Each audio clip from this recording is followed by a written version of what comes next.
Jean-Paul Marat. Video by Shay C., Jacob W., Cole A., and Christina L. Jean-Paul Marat was born on May 24, 1743. He was born in the Principality of Neuchâtel, present-day Switzerland, and was one of 9 children.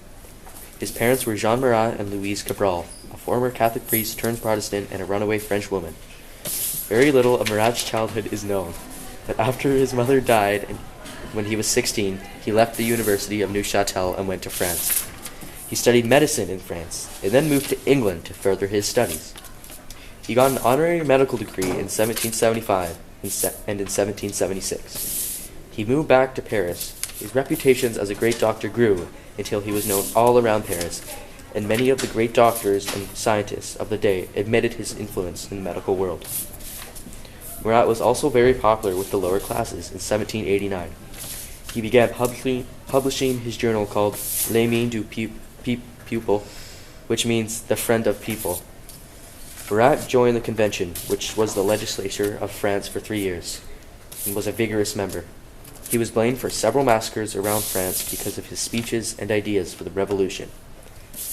Marat was a big part in trying to get rid of the opposing Girondin party, who were called Royalists because they were against the execution of the king and did not like the revolutionists. This was, ironically, what led to his death.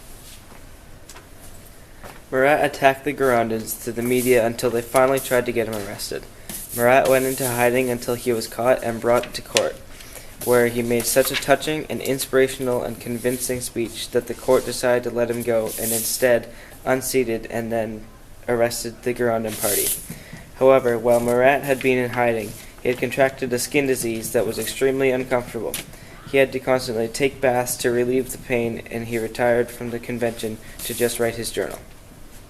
But what Marat didn't know was that Charlotte Coudray, a strong supporter of the Girondin party, was not happy with him, and on July 13, 1793, she made an appointment to see him.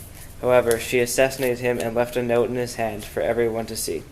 Marat was buried in Saint-Étienne-du-Mont, Paris, France, and his tombstone read, "Here sleeps Marat, the friend of the people who was killed by the enemy of the people."